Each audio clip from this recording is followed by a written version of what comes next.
look back and say that I gave birth to the 20th century.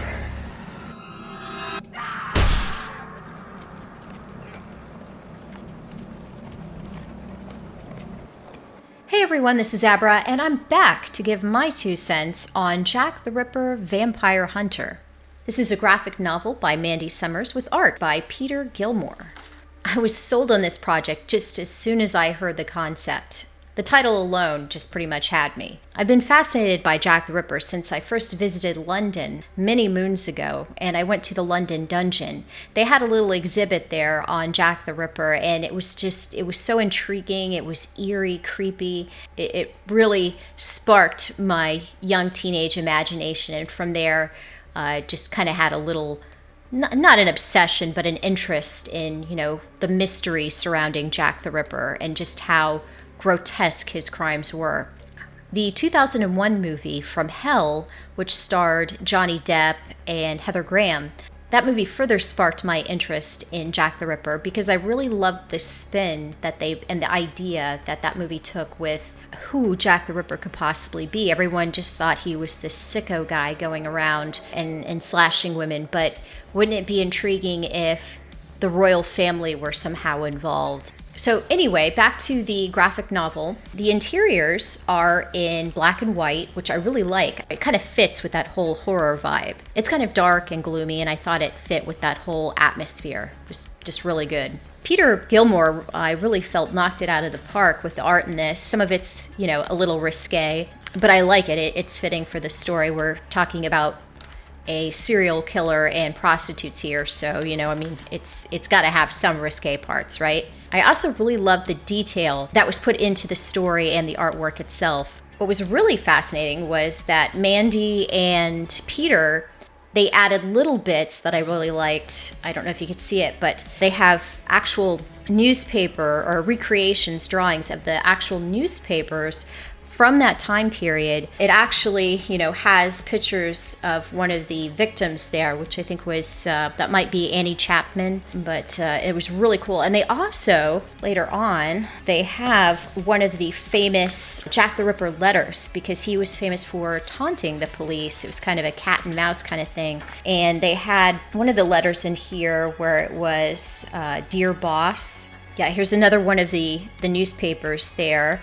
So here it is, the very end of chapter 3. It has the Dear Boss letter in its entirety, and I thought that was just good. It was like the icing on the cake for me. The book is divided into 5 parts. There's a prologue in the beginning, which takes place about 50 years prior to the murders happening. I guess this is included to establish that the master vampire came to London. He kind of set up the site and established home ground there. He also started recruiting the prostitutes to be in his service. He was turning them into vampires to serve him and his needs. They could kind of be his eyes and ears, and they could also lure potential victims for him to kill.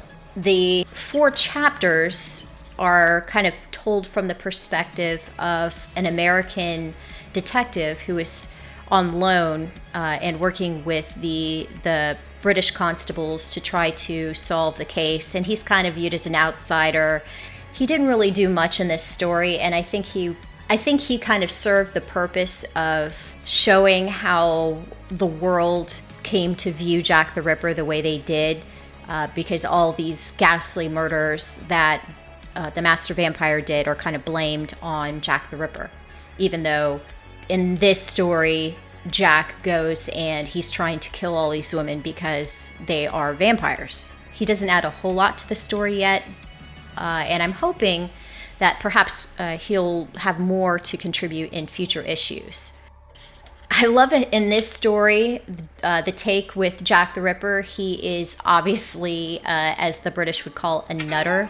He seems to take pleasure in dissecting human bodies, and he fancies himself a genius, and he thinks society just doesn't understand or appreciate his work. And I kind of got the impression, because, there are all these different theories out there of who Jack the Ripper might have been.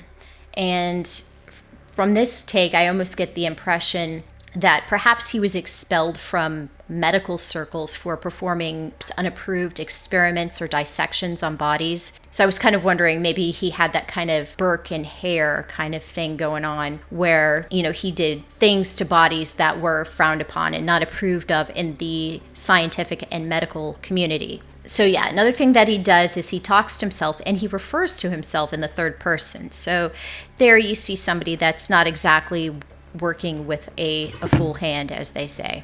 So Jack the Ripper, he takes to hunting down the female vampires that were turned by the master vampire. He ends up capturing one of the servants, and he experiments on her because he's trying to figure out, what makes these creatures tick and how can he destroy them. And he's also worried because he's been bitten himself, and I think he's trying to figure out a way to avoid the affliction of turning into a vampire. So with the master vampire, going back to him, he's been in London for almost 50 years, and he's turned a number of prostitutes into vampires to be his servants in eyes and ears. At one point, one of the vampires mentions that this master vampire has been alive for over 1,000 years. He's been in positions of power, served as emperors, he's overthrown dynasties. And at this point, his body has become weak and old, and he needs to fall into a sleep to kind of regenerate his body. And in order to keep himself from being killed if he's discovered while he's slumbering, he scattered his bones all around England because in this story, he can't be killed in the same ground that his bones are buried. That will keep him safe, even if he is discovered. The story ends on a bit of a cliffhanger, but we see that the master vampire is wounded. It kind of ends abruptly, but that was okay. I'm looking forward to the next issue. I'm hoping they kind of just jump in and continue the action. All in all, I really like this book. I think Mandy had a great idea. She and Peter Gilmore definitely have a hit on their hands right here. Mandy does have a sign up available for the next issue. I went ahead and signed up for that. I definitely recommend that you sign up for it as well. This story didn't disappoint. It definitely ticked all the boxes where I'm concerned for what interests me. Those are my 2 cents on Jack the Ripper Vampire Hunter by Mandy Summers with art by Peter Gilmore. Thank you so much for watching. Till next time, take care.